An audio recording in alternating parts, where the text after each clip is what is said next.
Assalamualaikum warahmatullahi wabarakatuh. Hai teman-teman, bagaimana kabarnya hari ini? Baik kan? Nah, hari ini kita akan membahas tentang analisis manajemen resiko dari produk yang akan saya buat, yaitu geduk nano sejarwa atau singkong jarak tawa. Nah, sebelumnya perkenalan dulu ya. Nama saya Hanifah Romana Putri dengan NIM K71191104 dari kelas 4B Prodi PGSD Surakarta, Universitas 11 Maret tahun angkatan 2019. Nah, langsung saja yuk kita ke materinya. Nah, geduk nano sejarwa yang akan kita bahas hari ini ada dua, yaitu analisis manajemen resiko dilihat dari internal dan eksternalnya, dan yang kedua cara mengantisipasinya. Nah, resiko internal yang pertama yaitu produk cepat basi. Nah, produk saya tidak bertahan lama jika disimpan di suhu ruangan, dikarenakan bahan baku untuk pembuatan geduk tersebut yang digunakan adalah bahan alami dan tidak menggunakan pengawet sama sekali, maka produk tidak dapat bertahan lama jika disimpan di suhu ruangan. Nah, cara untuk mengantisipasi agar produk tidak cepat basi yaitu kita mempunyai dua solusi. Yang pertama, kita dapat menyimpannya produk di frost freezer, dan yang kedua, produk kami menyediakan geduk frozen, jadi dapat bertahan kurang lebih dari 1 bulan. Resiko internal yang kedua yaitu kurangnya tenaga jika terjadi banyak pesanan. Nah, kurangnya tenaga jika terjadi banyak pesanan itu diakibatkan karena produk yang saya buat masih baru, maka saya belum mampu untuk menyewa karyawan. Jadi pembuatan geduk hanya dibuat oleh saya sendiri, jadi hanya terbatas. Nah, cara untuk mengantisipasinya, saya dapat melakukan open PO.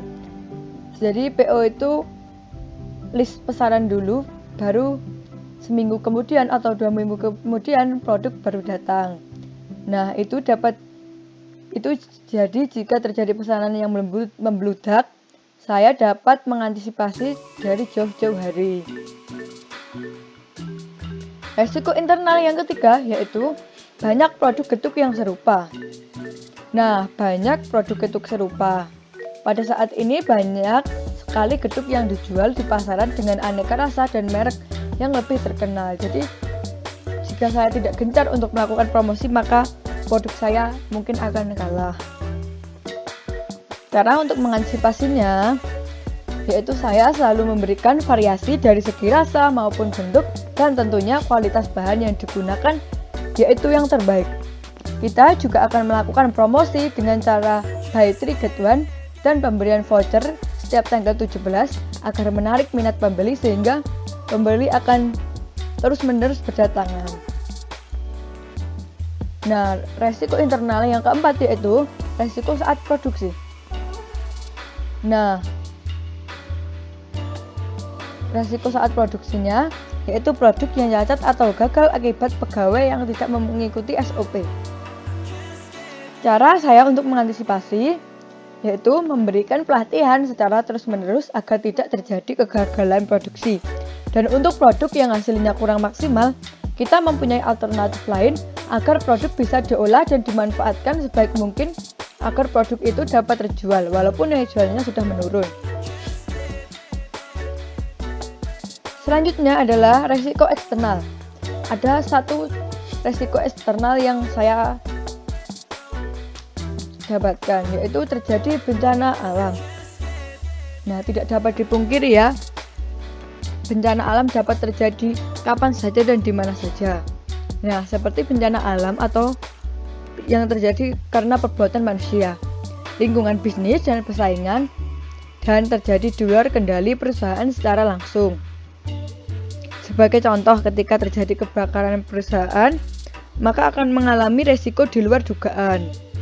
Nah, cara mengantisipasi saya yaitu jika terjadi hal di luar dugaan berupa kebakaran, tempat produksi kami memiliki tabung APAR atau alat pemadam api ringan yang tersedia di dalam ruangan dan di bagian belakang toko.